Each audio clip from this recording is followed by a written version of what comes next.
Okay? Are you done? Do you all have them?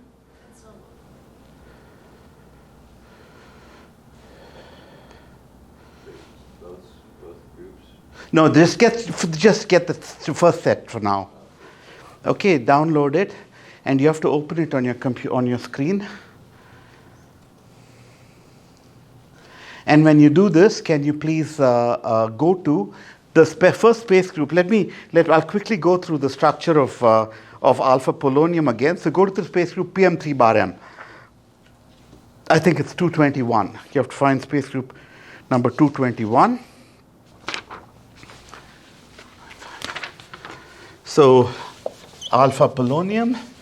So it's PM3 bar M, 221. A is equal to, I don't know what I told you in the last class. A is equal to 295 angstroms. And the structure that it says is polonium at XYZ, XYZ is 0, 0, 0. Right? Have you opened alpha polonium? And against, on the right-hand side, okay. Firstly, I want you to notice, yes, go to the next page. Go to the next page and go right to the bottom of it. Do you see the number 0, 0, 0 at the bottom? It says 1A, 0, 0, 0. Right? Do you see that? So the 1 is the Wyckoff multiplicity. It means if there is an atom at that site, you only create one of them. It doesn't get multiplied. Okay, the symmetry doesn't get multiplied. Let me contrast that to the site half 0, 0. Do you see the site half 0, 0? What's it called?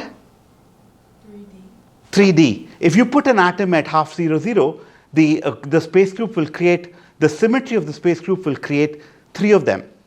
But the atom at 0, 0, 0 and the atom at half, half, half, the space group will not create more replicas of them. There is no symmetry operation that takes that atom and creates more of them. Okay?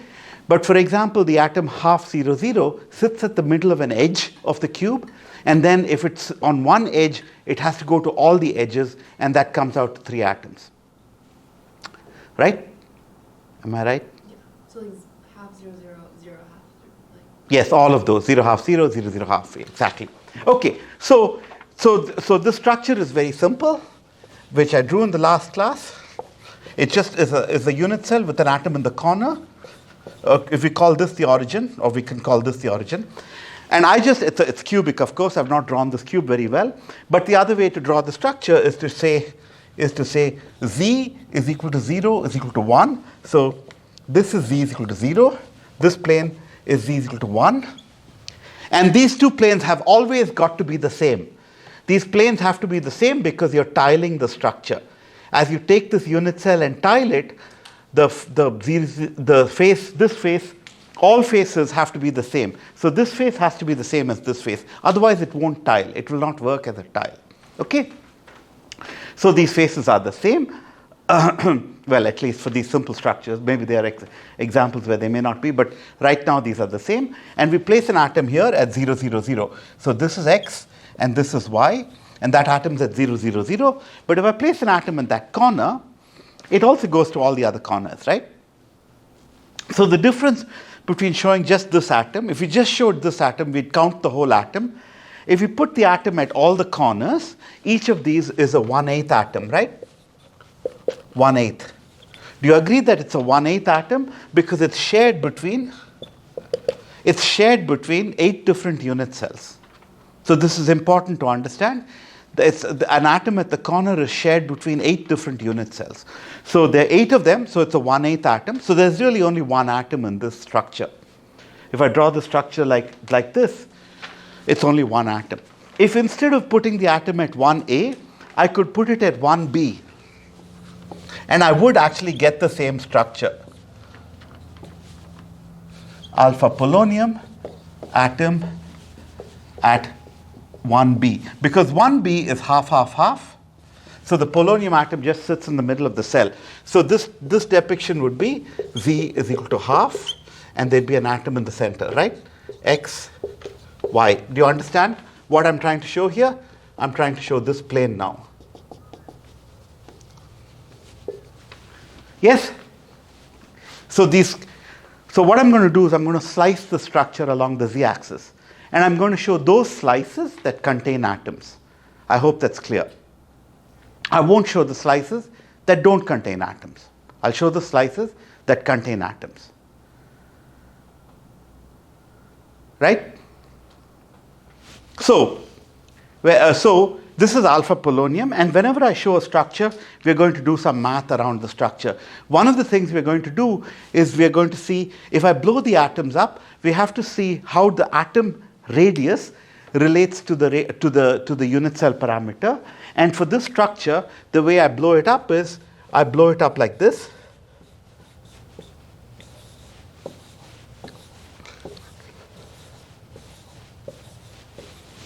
I blow it up like this. So what does this mean? It means that along every edge of the cell, two atoms touch, right? So basically, if I take the base looks like this. This means 2 times the radius is equal to the A cell parameter for alpha polonium, which, by the way, is also called simple cubic. And that simple cubic nature of the structure comes out of this P. P means simple cubic. P means simple. We'll see, you'll understand the relevance of P when you go to the I and the F structures. By the way, we downloaded the space group tables, and we're looking at table 221, okay?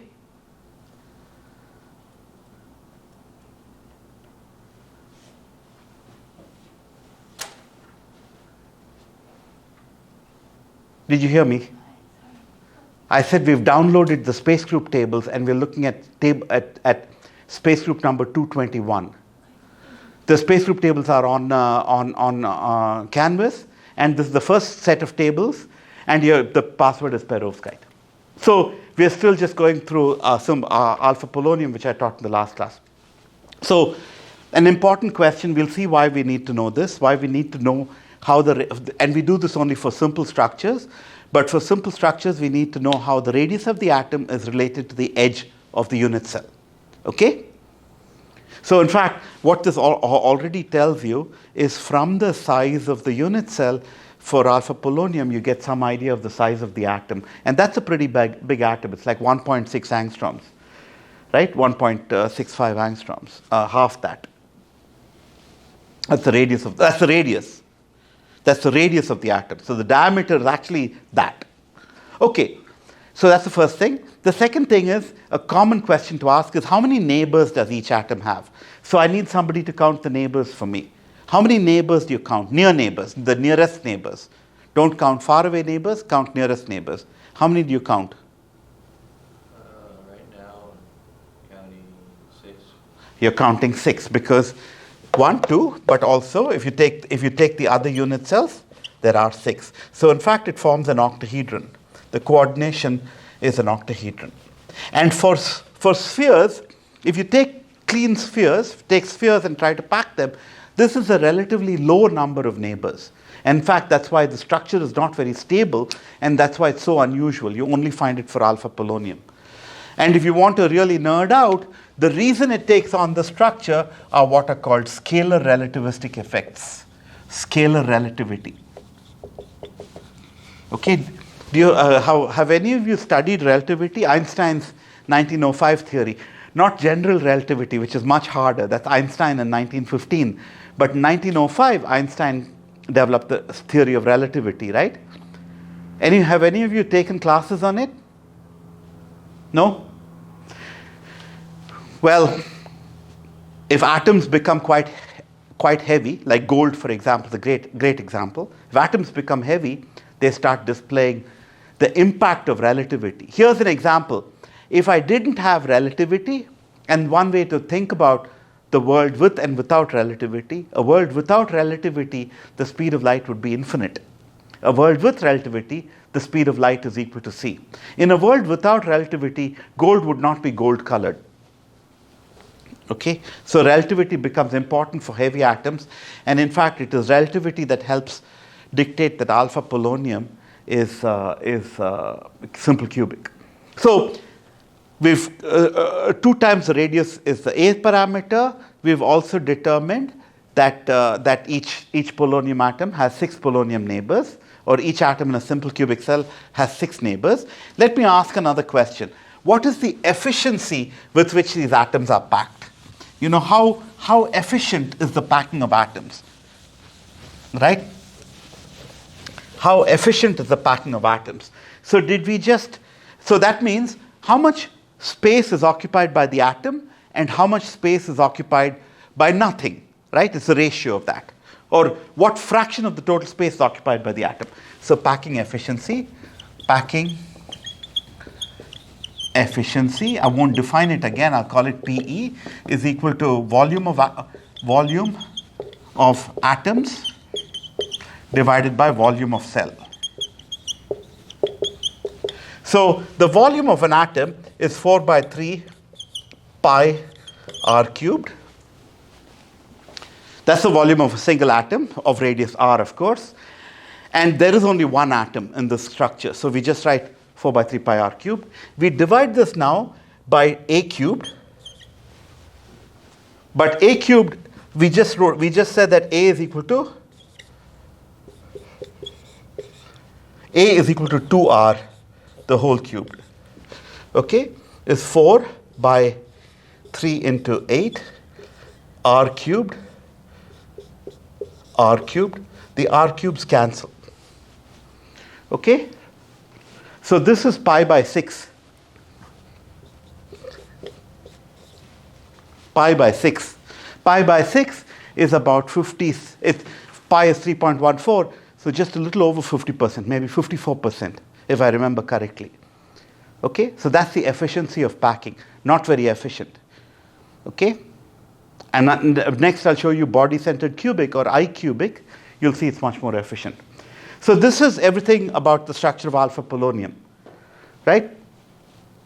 I'll give you extra credit if you can come and explain to me how relativity makes a difference and how the structure is actually determined by relativistic effects. Okay, so you should know just two things. As things start traveling faster and faster, time gets stretched out and distances get shortened. Okay, as you approach the speed of light, time gets stretched out and distances get shortened. When you have a very big atom, the electrons are going around faster and faster so that they don't fall into the nucleus, because the charge in the nucleus is very high, right? All those protons are pulling the electrons in, so the electrons have to move around faster and faster. That movement contracts some of the electronic energy levels. These are called relativistic contractions, and they're particularly important for s orbital levels, and they're particularly important for elements like selenium. Great. So our next structure is a more common structure. It's called body-centered cubic, and it's represented by alpha ion. Body-centered cubic, alpha ion. By the way, why do you think I have an alpha in front of this? What does the alpha signify? If I say alpha ion, what does it mean to you? That there may be a beta, right? There may be right? If there's an alpha, there's a reason there's an alpha is because there may be a beta. You're accustomed to things taking on different structures. Carbon is graphite and diamond, at least. So iron may be different things. So alpha ion, this is how it's expressed. This time, you have to go to the space group IM3 bar M. IM3 bar M.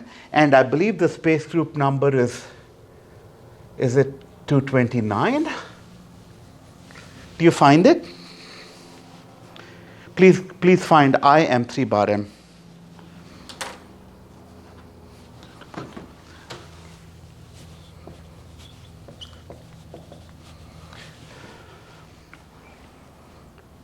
Is it 229?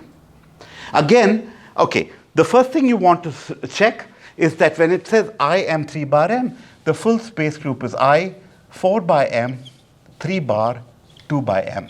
Again, we saw this also for P, but there's a fourfold axis, there's a roto inversion, a 3 bar roto inversion, and there's a 2 by m, two-fold axis. What would a two-fold axis in a cube look like? It would, so here, let me write out the axes. So here's a cube. This is clearly a four-fold axis. This is a four-fold axis indicated like that. Then you have a 3-bar that, for example, connects. This is the 3-bar, opposite corners. And a two-fold axis would go through, this is a two-fold axis. It would just go through opposite edges, right? So a 90-degree flip around opposite edges will give you, a 180-degree flip will give the same thing. Around the one face to another, it's a four-fold axis. And around the body diagonal, if you take opposite corners of the cube, it's a 3-bar. So that's what this indicates. The second thing, what does the eye indicate? If you go to the second page of the space group, go to the second page where all the numbers are, and look at the top of the page. Look at the top of the page. Do you find it? Yeah, exactly. Do you see, is that IM 3-bar M? I don't think so. I don't think that's the right page. Oh yeah, it is.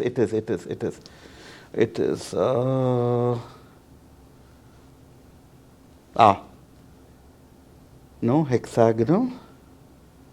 Oh no, that's P63 over MMC. Is it page 713? Keep going. It's 229. Keep going. I think it comes through the end. Wait, you want me to find Space group number 229. If you look at space group number 229, can I see? Do you see where it says on the right coordinates? Do you see that? Will you read that out to me? It says coordinates. It says 0, 0, 0 plus and plus. I'll tell you what that means in a sec. Now, if I look at the description of iron, it will say 2A 0, 0, 0. Okay, this time the Wyckoff label is still A.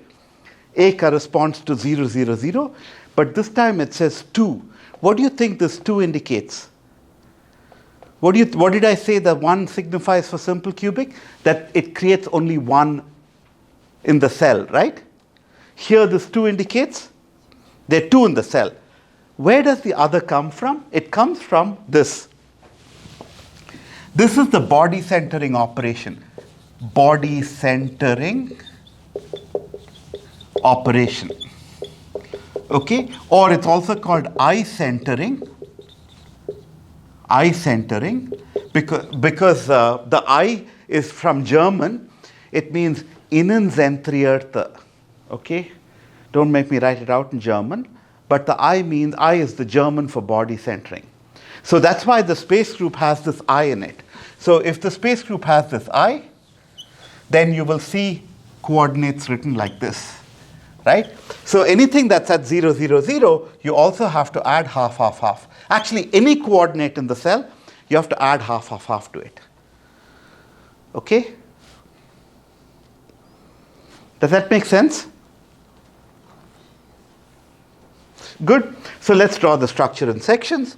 Do you agree that the Z is equal to 0 is equal to 1 section should look like this? Do you agree that the Z is equal to 1/2 section should look like that? Okay? I hope you can go from this to this, because that's very important. That then allows you to draw a cube. That's the structure of alpha iron. And you recognize that there are 2 atoms in the unit cell. That's what this 2 is from. 2 atoms in the unit cell. 2 atoms per cell. Okay? And of course, for completion, we don't like to draw crystal structures like this. We like to put atoms in all the corners. Right? We like to put atoms in all the corners. So again, if we put atoms in all the corners, then we recognize that each of those spheres actually represents 1/8 of an atom. So in total, we have 1 atom in the corners, 1 in the center of the cell. The atom in the center of the cell is not shared with any other unit cell. So it's 1 full atom. Right? So My purpose here is twofold. It's not just to go through these simple structures, it's also to tell you how to relate them to the international tables of X-ray crystallography. Right? By doing this, you start understanding how to use that. You may say, why are you always placing the atoms at 0, 0, 0? Right? You may say that. And I will say, it's not me doing that. That's what the experiment shows. The experiment of the X-ray diffraction experiment says, when you do the diffraction, it's compatible with space group number 229 IM3 bar M, and the experiment says the atom is in the 0, 0, 0 position of IM3 bar M. Okay? So again, I want to emphasize, I cannot overemphasize this. The space group tables is a purely mathematical construct that came 50 years before, maybe 60 years before people started shining X-rays in crystals. So space group tables do not understand crystallography. Crystallographers use space group tables for the mathematics of crystallography. Okay? Okay. So what are the obvious questions I'm going to ask? How many neighbors does each atom have? Let me first ask you this question. Is the atom in the corner different from the atom in the middle? Are they different in any way? Or are they actually the same atom? What is your guess? Just guess, a guess. The answer is yes, different. No, not different. They're the same. It's just the origin that you've shifted. Okay? If you draw the unit cell with the origin here, you'll find, that this then becomes the middle atom in this depiction, right? Precisely. First question, the two atoms are the same. Second question, how many neighbors does each atom have? And that's very obvious to read off here, right? Sorry, I forgot an atom here. That's very obvious to read off. How many neighbors does each atom have? Near neighbors. It's sitting in the middle of a cube. I'm waiting. No, not 6, 8. Neighbors. So this atom here, for example, has 1, 2, 3, 4, 5, 6, 7, 8. It's sitting in the middle of a cube. 8 neighbors. Okay? What is the distance between the atoms and their neighbors? How can you determine that distance? So in a cube, in a cube, one way to determine the distance, okay, so this distance, I'll call this d. D is equal to half minus 0 squared plus half minus 0, x2 minus x1 squared plus y2 minus y1 squared plus z2 minus z1 squared, the whole root times a. Okay? This is just a standard result from coordinate geometry, right? In a cubic system, the distance between any 2 points x1, y1, z1 and x2, y2, z2 is this, x2 minus x1 squared. But there's another way of determining the distance. By the way, what does this come to? This comes to d is equal to a times, this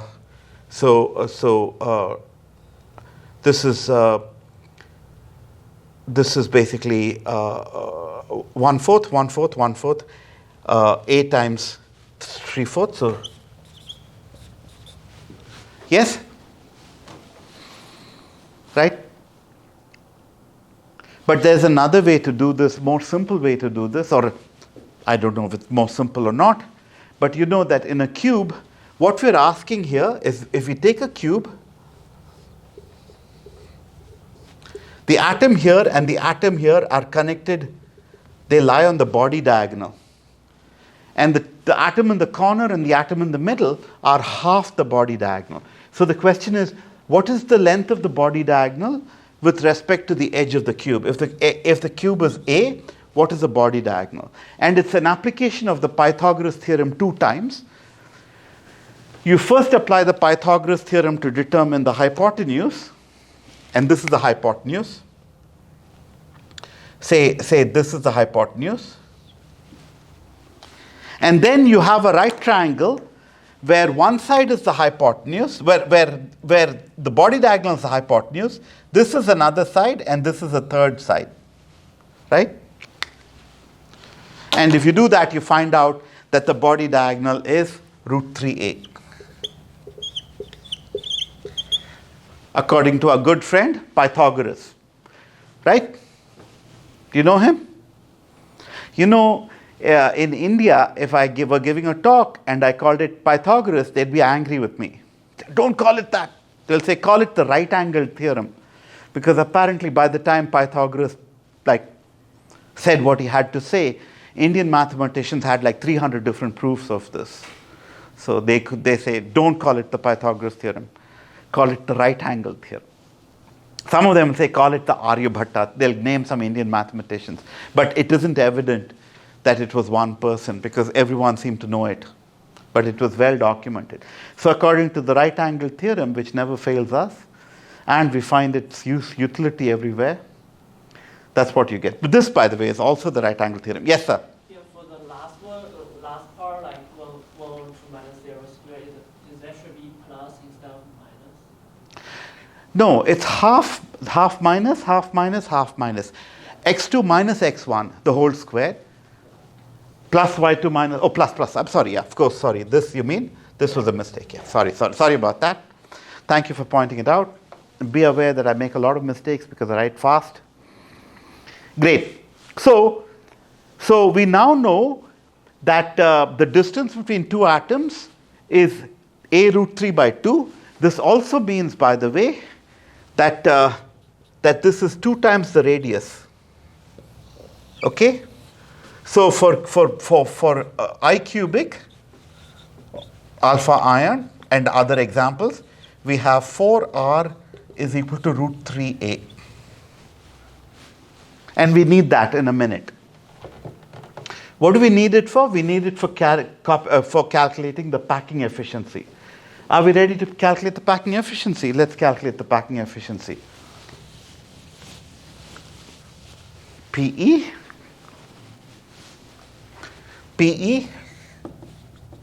is equal to volume of the atoms. What's the volume of the atoms? 4 over 3 pi r cubed. Do I need anything else? Do I need anything else? Exactly, thank you. 2 times 4 by 3 pi r cubed divided by a cubed. So a is 4r over root 3 divided by 4 over root 3 cubed r cubed. And again, these guys cancel out. And this comes out to something like 0.63, if I remember correctly,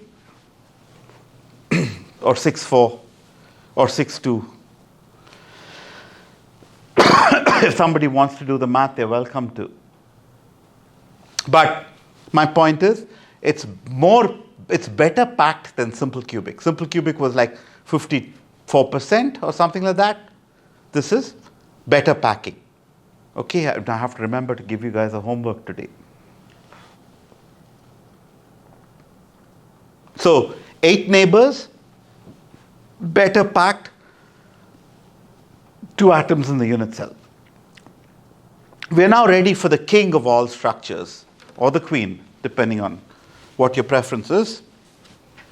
And that will be FCC. So I'm going to cut that. I'm going to say, let's say copper. This will be 225. This will be F.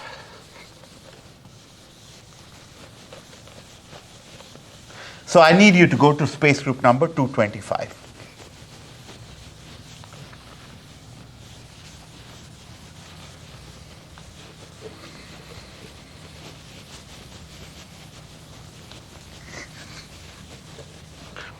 If you go to space group number 225 and look at the structure of copper, it's also the structure of silver and gold. I have copper as an example. A is equal to 3.60 angstroms.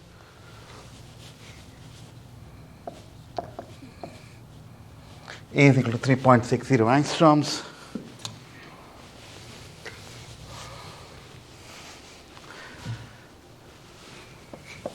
This is now face-centered. And copper It'll be 4a at 0, 0, 0. So you may ask, how do you get 4a? But this time, if you look at the coordinates,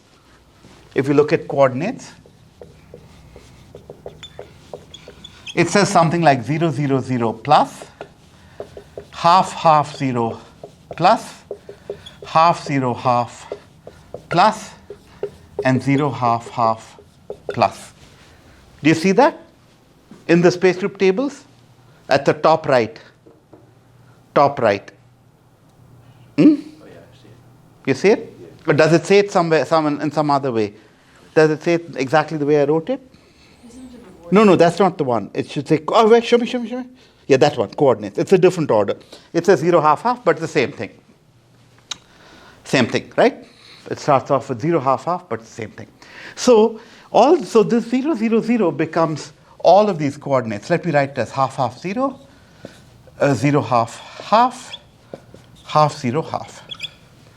Okay? So now you see, you have 4 atoms here created by this one position. This one position becomes 3 other positions. Hence the 4. There are 4 atoms in the unit cell. 4 atoms in the unit cell. We need 2 layers in the unit cell. If you look at the z coordinates, there are 2 of them, so we need 2 of them.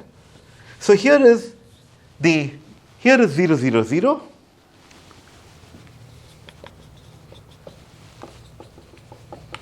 Here is 0, 0, 0, but there's also a half, half, 0. Here is 0, half, half. So 0, half is 0 along x and half along y. And here is half, 0. Half, 0, half. Okay? Those are the 4 original atoms. But you know that we always like to write it symmetrically like this. Right? Right? We always finish it off. And by the way, it's a cube. Remember, it's a cube. What's the definition of a cube? A cube is not simply an object that has A is equal to B is equal to C, alpha is equal to beta is equal to gamma is equal to 90. If you call it a cube, it means all the 6 faces must be congruent. All the faces must be the same. All the edges must be the same. All the corners must be the same. Otherwise, it's not a cube. Okay? So this is FCC. This is called FCC, and I already showed you in the last class that it's the same as CCP, right? Cubic close packing and FCC are the same thing. And if we try to draw it in more 3-dimensional form, we draw all the corners of the cell, and then we put an atom at the center of all faces, right? And if you draw it like this, you see that you have 8 atoms in the corner and 6 atoms on the faces. But each face atom is a half atom. So there are 3 atoms on the face, because each face is shared between 2 unit cells. So it's 6 half atoms on the face, and it is 8 1/8 atoms in the corners, so that adds up to 4. Right? And as we go to the next step, firstly, number of neighbors. How many neighbors does each atom have? Look at the bottom. Look at the z is equal to 0. Look at the guy in the middle of z is equal to 0 and tell me. 4 in the plane. What about above and below? In fact, you will find that, for example, this distance and this distance are the same. Those are the same distances. So if there are 4 above and 4 in the plane, how many neighbors does it have? No. Trick question. If there are 4 above, there must be 4 below. So it's 12. It's 12. 12 near neighbors, right?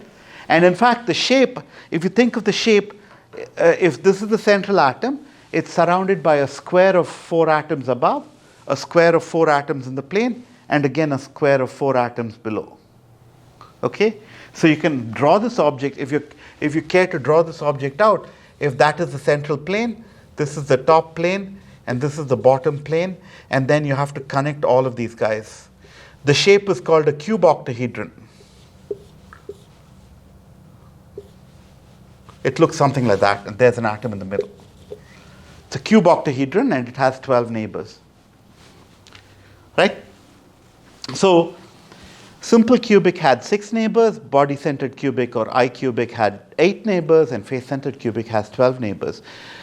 What do you think the trend of packing efficiency is going to be? Is it going to go up or down? It's going to go up. More neighbors, higher packing efficiency. And by the way, you can't exceed this. You can't have spheres of the same size and find a way of packing that's actually better than this. This is the best packing. And we can talk a little bit about that, about the mathematics of that. So to calculate the packing efficiency, we need to know how the radius of the atom is related to the unit cell, right? We've been doing that. It's easy. Just take this face. Consider that this atom here touches this atom here, touches this atom here. So that's 4 times the radius. That's one radius. That's a second radius, a third radius, a fourth radius. So 4r this time is equal to root 2a. Because if this is a, and this is a, and this is the right triangle, 4r is root 2a. Okay? So let's calculate the packing efficiency. Packing efficiency is equal to 4 by 3 pi r cubed divided by a cubed. And am I missing something? 4. There are 4 atoms in the units, 4 spheres, 4 atomic spheres in the unit cell. So this is equal to 4 times 4 by 3 pi r cubed divided by a is equal to 4r over root 2. 4 over root 2 cubed r cubed. Okay. So that becomes root 2 pi by 12, I think. Is that, am I doing the math wrong? Math right? This will, no, root 2 cubed. No, I'm not going to bother. 4 by root 2, no. This needs a little more patience than I can do on the board. Does anyone want to simplify it?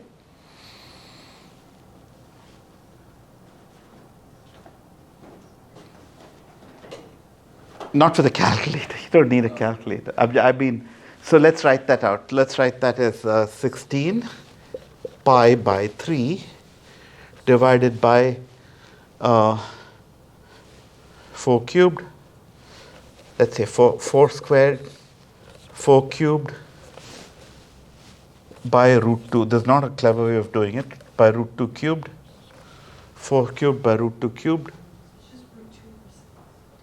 Is root 2, you got it? Root 2 by 6 pi. Thank you. That seems right, yeah. Root 2 cube is 2 root 2. Yeah. And that will cancel with the 4. Root 2 by 6. So no, it's, is this right? Yeah, that's right. It's root 2 times what it is for simple cubic. So root 2 pi by 6, can you give me what that number is? It should be something like 74.74. Yeah, 0.74. So approximately 0.74. This is the most efficient packing you can get. Most efficient packing you can get. But face-centered cubic you'll see again and again and again as a motif in other structure types. You see it in sodium chloride, you see it in zinc blende, you see it in calcium fluoride, you just see it over and over again. So it's good to know that FCC always has this kind of layer. By the way, and let me ask another question. Is this layer different from this layer, or is it the same? Are these two layers different, or are they the same? Let me show you very quickly how they're the same, right? Let me show you here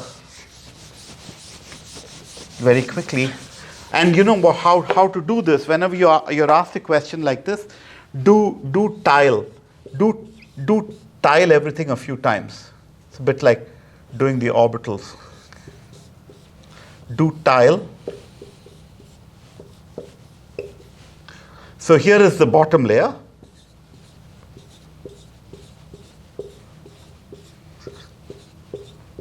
And here's the top layer.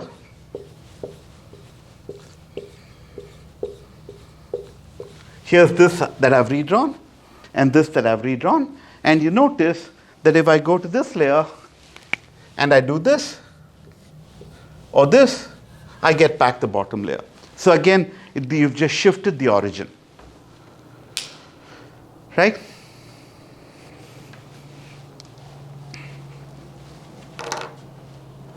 Are we ready for another structure type? So this is a very common structure because it's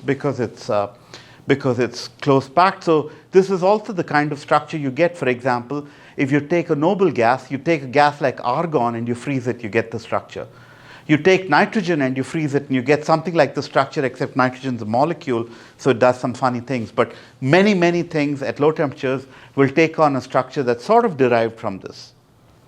Okay, it's a very, very common structure. Shows up again and again. And sometimes it shows up as the whole structure, or sometimes it shows up as what we call a sublattice.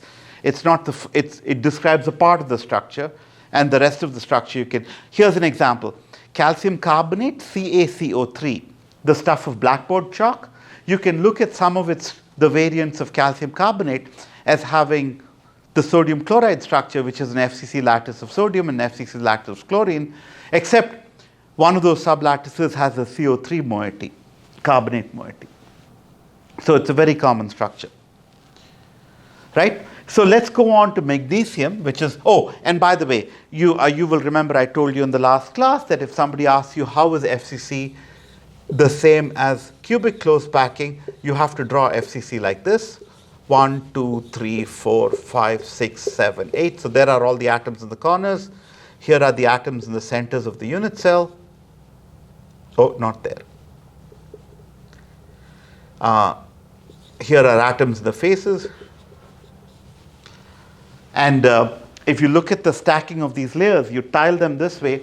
So this is the body diagonal. Body diagonal. If you're used to HKL indices, this is also a 1, 1, 1 direction. Along a 1, 1, 1 direction, perpendicular to 1, 1, 1 direction, you get these planes. These are 1, 1, 1 planes perpendicular to 1, 1, 1 direction. And if you look at the stacking of these 1, 1, 1 planes, every atom has 6 atoms as neighbors, and the stacking is ABC, ABC, ABC. So it's the same as cubic close packing. Let's look at next the structure of magnesium. And this is going to be fun because we're going to change the way we draw the unit cell. We no longer have a cubic cell, so we're going to look at hexagonal cells. Okay? So I will erase all this. So please go to the space group P63 over MMC, which is a space group both of magnesium and graphite. P63 over MMC, and the number is I think it may be 194. It may be the first space group in the table. Do you see it?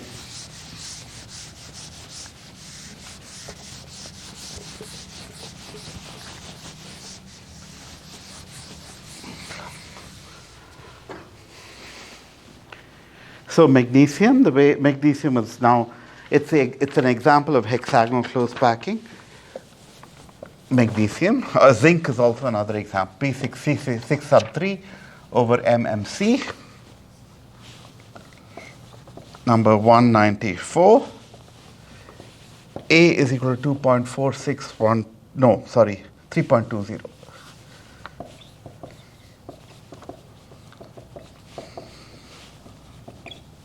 Angstrom. The magnesium position is at 1/3, 2/3, 1/4. So do you have the space group table open? Do you have the space group table open?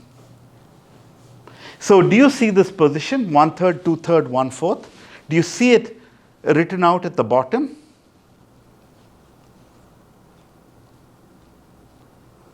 Do you see the coordinates? What's the label? It's 2 something. What's the label?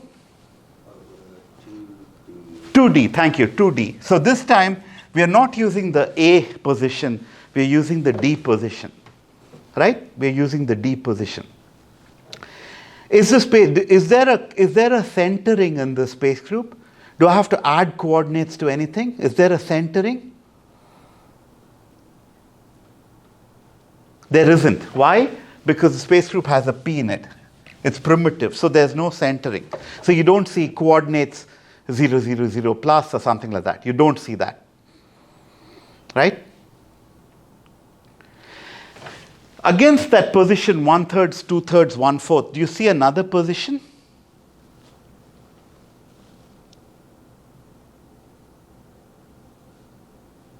Do you see something else there? 2/3, 1/3, 3/4. Exactly. You see, 2/3, 1/3, 3/4. And where do you get this from? You get this from space group symmetry. Oh, I made a mistake. Yeah? It should be 2C, not 2D. 2C? Yeah. That's not bad. It doesn't matter.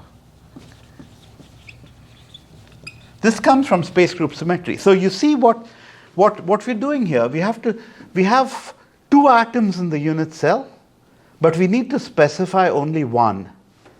Okay? Because the other is specified by the space group. Okay? And when you look at the international tables, when you look at that space group, what is it that tells you that the magnesium goes to that position?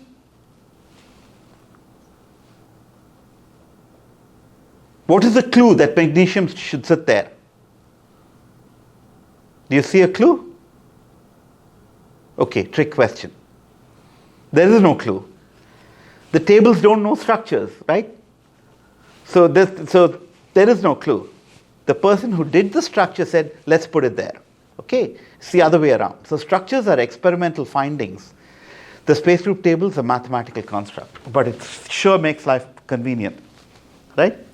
Makes life very convenient.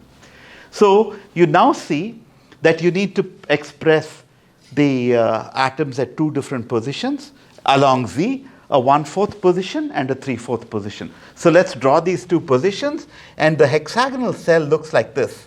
It's two equilateral triangles, so I like to break it up just to show you that it's two equilateral triangles back to back. Okay, so this is the Z is equal to 1/4, and this is Z is equal to 3/4. So I don't need the Z is equal to 0 position, I just need these two positions. And 1/3, 2/3, 2/3, 1/3 occurs very commonly in hexagonal space groups. 1/3, 2/3 is this position here. 1/3, 2/3, 1/4. 2/3, 1/3 is this position. It's the center of this equilateral triangle, the center of this equilateral triangle. In that coordinate system, right? So shall we try and draw it in a more three-dimensional manner? If we try to draw it in a more three-dimensional manner, the structure would look like this.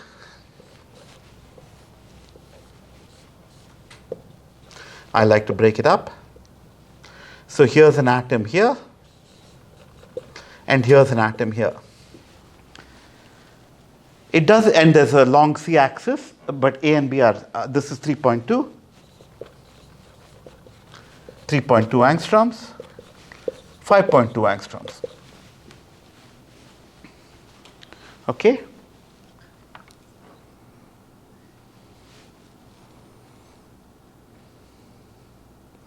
Yes? If you see this, does it tell you anything? No. Does it? It really doesn't tell you anything. So what is the solution? Let's take one of these layers and what do we do with it? We tile. We tile. So let's tile.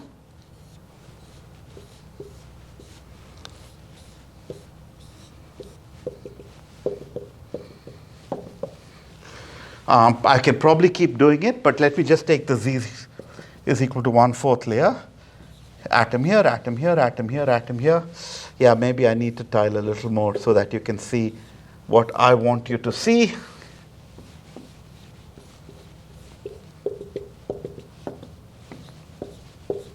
So every atom has how many neighbors in the plane? 1, 2, 3, 4, 5, 6. Every atom is surrounded by 6 atoms. Okay, and this is why this is called a hexagonal cell. Right? You can easily form hexagons in this cell.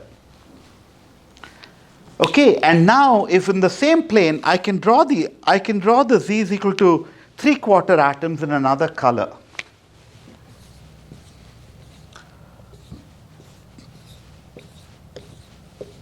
Oh, there should be a blue here. I can draw these in another color, and you can perhaps use that to tell me how many neighbors each atom has. How many neighbors does that central atom have? Let me give you a clue. This distance in the plane is the same as this distance in the plane above. So 12. 3 above, 3 below. 3 above, 3 below forming a prism, and 6 in the plane forming a hexagon. So the coordination looks a little bit like this. It's a funny shape. There's a prism and a hexagon. A prism going through a hexagon. So atoms here.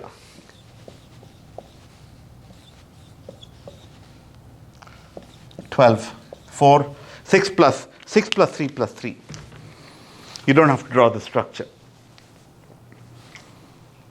Okay, so shall we calculate the packing efficiency? Huh? Yes or no? Who wants to calculate the packing efficiency? Because I'll make a confession, I don't. Because when you don't have 90-degree angles in the cell, all the math becomes messy, right? Coordinate geometry becomes messy. Like even the volume of the cell, we'll have to start taking cosines and sines and stuff. Okay, we can't just say a cubed. So let's move on. But the truth is, in principle, HCP, this is HCP. This is called hexagonal close packing. So every atom has 3 neighbors in the plane, 6 neighbors in the plane that are touching it. It has 3 above, 3 below that are also touching it. This is called hexagonal close packing. And it's AB, AB because the 3 above and the 3 below are at the same XY positions. Okay, that's why it's AB, AB stacking. That's why you only need 2 layers. AB, AB, AB. You only need 2 layers in the structure.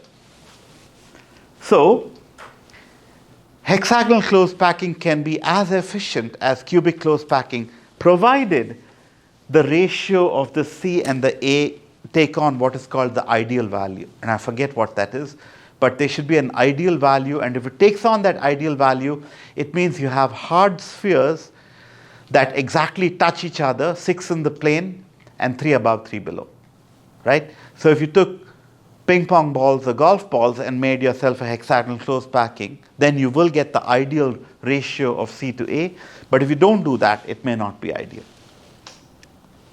So the next structure, are we good so far? Any questions? Oh, no. Wait. There is a learning opportunity here. P63 over MMC, does it have an expansion? Can you go to the top of the space group?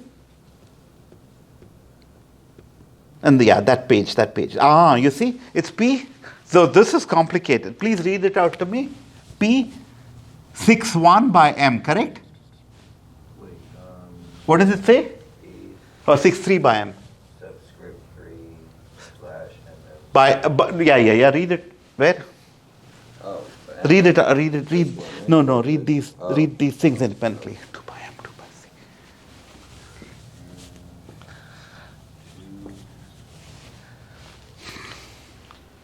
That okay? Did I write that correctly? I need a yes or yeah. Okay, good. So, what kind of a symmetry element is a 6-3? It's a screw axis. And actually, the 6-3 screw axis in this direction is what takes, for example, these 3 atoms. I'm not sure. I'm not sure how to show the screw here. Maybe I can't show it with these atoms. But 6-3 is a screw axis, and it's going along the C axis.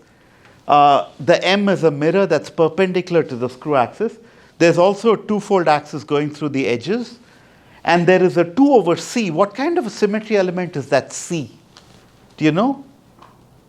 It is a glide. It's a C glide. So I haven't gone into this in detail, but in 1D and 2D, we just call the glides, we just call them G. When you go to 3D, there are 5 different kinds of glides. There is a glide, B glide, C glide. A, B, C you will not find in a cube because A, B, C are the same. But in a system where A, B, and C are different, you can have glides along different directions. In the hexagonal systems, you can have a C glide because the C axis is different from AB. You also have two special glides in 3D, the N glide and the D glide. The D glide, we will see it being referred to in the diamond crystal structure. But this is not a crystallography class. I don't want you to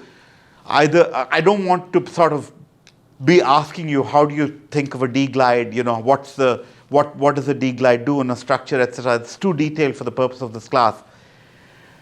But it's good to be, when you see it, to know, oh yeah, that's just a D glide. I can look it up, you know, at least to recognize the language. Okay? So since we're on the space group, let's look at this. Before, I was going to do the structure of diamond, of silicon and diamond, but before I do that, let me show you the structure of graphite. Because graphite, we can stay in the same space group. Okay? Who's ready for the structure of graphite? Are we ready? And it's beautiful. It is so beautiful when you see the structure going to, what do you expect the sheets of graphite to look like? You know what they're called, right? Yes? Have you come across the word honeycomb? You know, they look like honeycombs, right? So it's really beautiful to see the honeycomb form with just the positions of atoms. Okay, good. Are we ready for graphite?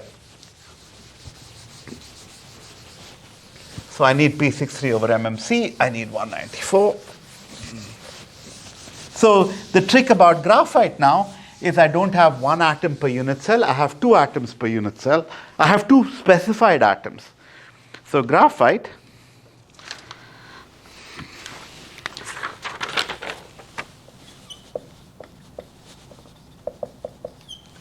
carbon, P60 over MMC. So I need, because it's hexagonal, I need a and a C. 2.4612 angstroms. I don't know why 6.7090 angstroms. Do you see immediately, you see something, that the C-axis is much bigger than the A and the B? Because graphite is this layered structure, right? Famously. By the way, next week I'll be in Dubai and I may actually meet Andre Gaim. He's often in this meeting. And he's totally crazy. I told you, right? The first time I met him, I said, I sometimes show my students your video. And the video I was talking about is many years ago, he took a frog and he put it in a strong magnetic field and he floated the frog. The frog was levitated because of magnetism. I'll explain this when I talk about magnetism. But a frog is mostly water and water is diamagnetic, so it's pushed out of a strong magnetic field. So he found a strong magnetic field, and because he's crazy, the first thing he thought he should do with it is put a frog in it. There's a video of it. You can find it online. It's called the levitating frog. So I started telling him, oh, you know, I show my students your video. And he immediately, you know what he said? He said, you mean the video of me drinking liquid nitrogen? And I said, no, I've not seen that, and I won't show it to them. Apparently, there's a video where he's drinking liquid nitrogen. Quick recommendation, don't try it, okay? It's not going to win you a Nobel Prize, it might just kill you. Okay, so because Gaim, you know famously what he did, he and his student Kostya Novoselov, they took a piece of flat graphite, what's called highly oriented pyrolytic graphite, put some scotch tape on it and pulled, right? And this used to be a very common thing. Everyone, I have done it as a PhD student. We've all done it in order to create a clean graphite surface. What Gaim and Novoselov did is, remember, if you stick the scotch tape and rip, some graphite comes off. In fact, that's actually the same thing that happens if you take a pencil and scratch it across a sheet of paper. You're leaving down these sheets of graphite. So if you take scotch tape and rip, some graphite comes off. And people then say, here's my clean surface. But what these guys did, because they don't think like other people, they said, there's graphite here. Let's put another scotch tape here and pull. Right? And then you have two scotch tapes with little pieces of graphite. Then they said, let's put another scotch tape and pull. Another scotch tape and pull. So they kept doing this until they got a single layer. And graphene, which is the name of the single layer, is quite unusual because even though it's atomically thin, nobody knows how to make a thinner material. It's a single layer of atoms. But it still blocks about 13% of the light going through it. So you can have a single layer of graphene on a sheet of glass, and you can say that's where the graphene is with your naked eye. And if graphene didn't have this property, you wouldn't be able to see it, but you can actually see it with your naked eye. It's amazing. And of course, you know that it turned out also to be electronically amazing. Okay, so where are the carbon positions? By the way, these notes are also posted. So here's one carbon at 001 quarter, and another carbon at 1/3, 2/3, 1 quarter. So we already know that 1/3, this is 2C you said. We already know that 1/3, 2/3, 1 quarter becomes 2/3, 1/3, 3 quarters. But what does 001 quarter become? Firstly, tell me what the position is, and then tell me what it becomes. Do you see the position in the space group? Go up, go. Yeah, you have to. Yeah, you have to show me that. What is it? Do you have a 001 quarter? Oh, yeah. Yeah. It becomes 3 quarters, right? Right? And what is this position called? What's the label? What's the Wyckoff label?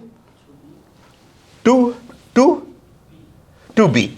So how many atoms in the unit cell? How many carbon atoms in the unit cell? Add them up. 4. 4 carbon atoms in the unit cell. Okay? It's primitive, so we don't have to do anything else. Right? So, shall we draw the structure? We need only two Z sections. One Z section.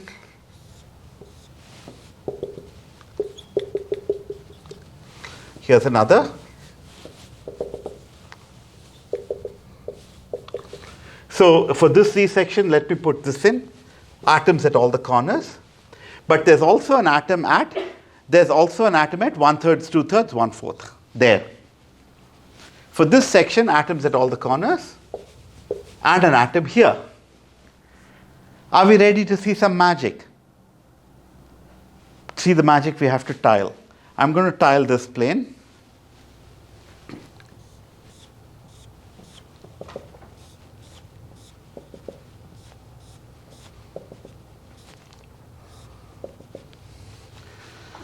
Atoms at all the corners. Atoms at these centers. Maybe I have to tile it just a wee bit more.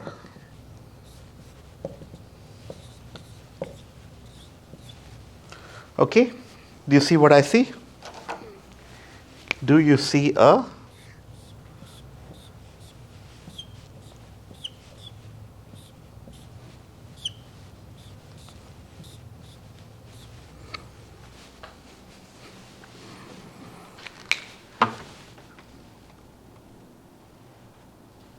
Isn't that beautiful?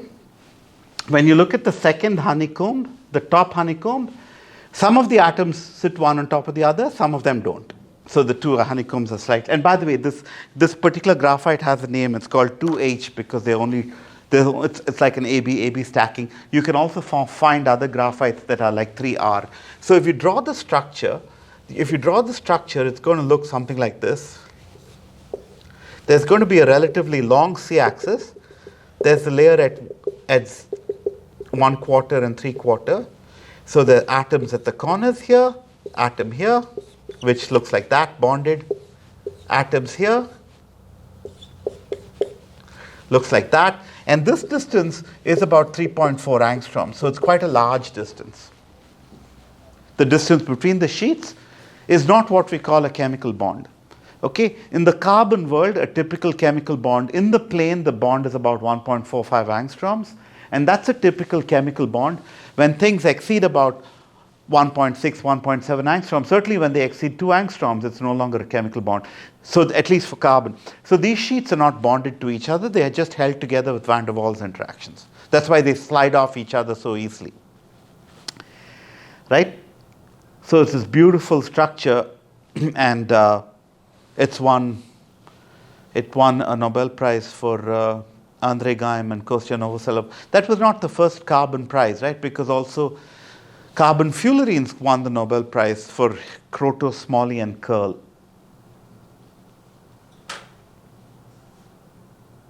Have there been other carbon Nobel Prizes? I'm not sure, I know.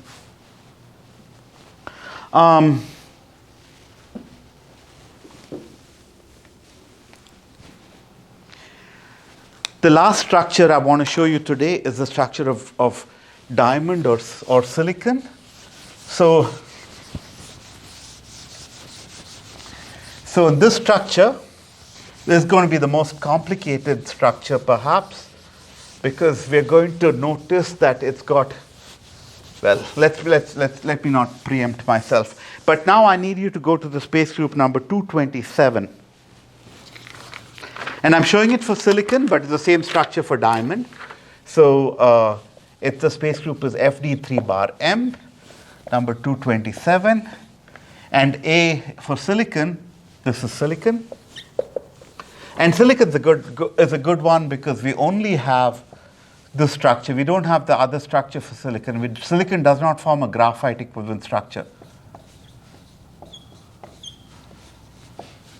By the way, I specified the unit cell parameter to 6 sig figs. And I'm doing this just to sort of remind you that silicon is actually used as a standard. So silicon is the purest material that humanity has managed to make. Pure not only in terms of removing all the impurities, but pure also in terms of removing dislocations, disclinations, point defects, all of those things. Silicon is such an important material, right? Okay. So silicon is just at 0, 0, 0 in the space group. So I need you to go to the space group and show it to me, actually. There are, come down, please. Wait. One of the important things to look in the space group is to look at, it will say origin choice 1. I think this is the right one. Go down. Yeah. So 0, 0, 0 is 8. 8A. And 0, 0, 0 becomes 8A. 8A. 0, 0, 0 also becomes, what's that other number there? 3,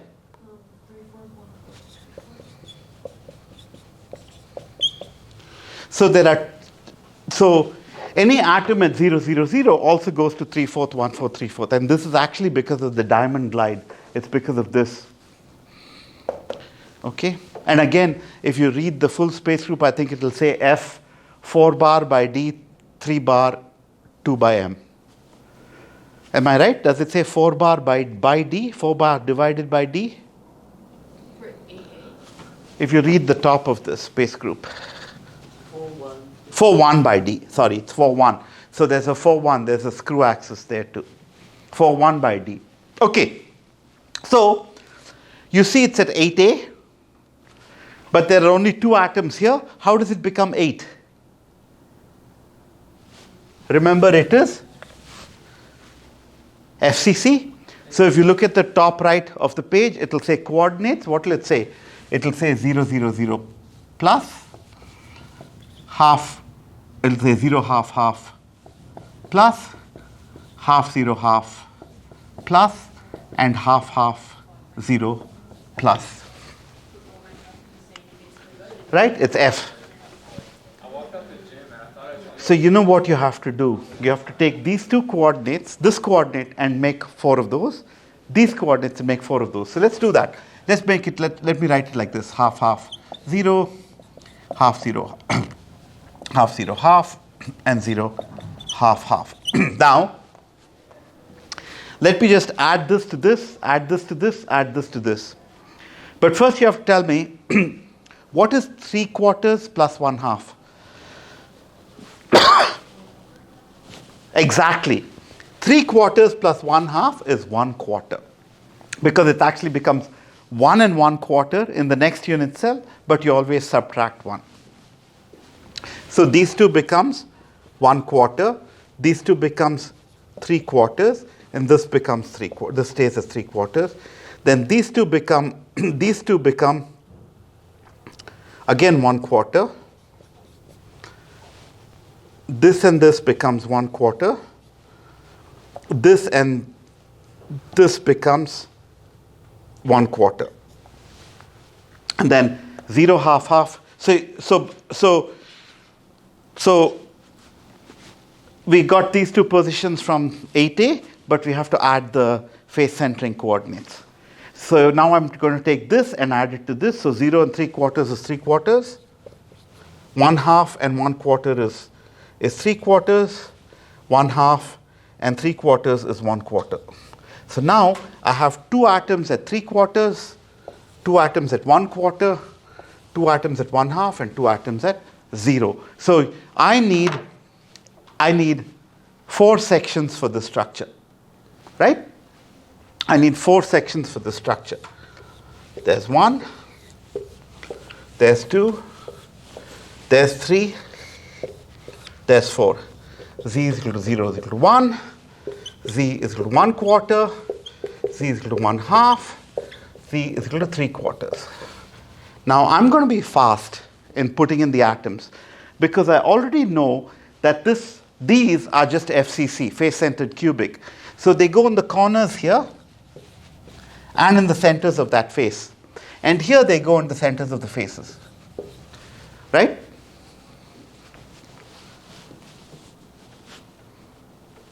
The Z is equal to 1/4 atoms. I'm going to divide this unit cell into fourths, like that. So 3/4, I'm going to first do this. 1/4, 1/4, 1/4 would be this atom. And I tick this off. 3/4, 3/4, 1/4 would be an atom here.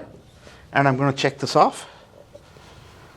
1/4, 3/4, 3/4 is going to be 1/4 along X, 3/4 along Y. It's going to be here. So I'm going to check this off. And 3/4, 1/4, 3/4 is going to be this atom here. Lovely. That, ladies and gentlemen, is a girl's best friend. It's forever.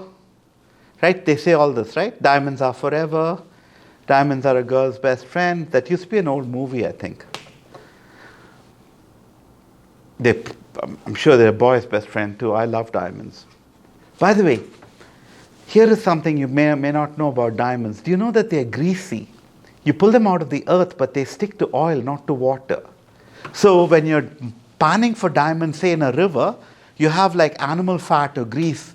Have you heard this story? Yeah, you have animal fat or grease, and the diamonds will stick to it because they're slightly hydrophobic.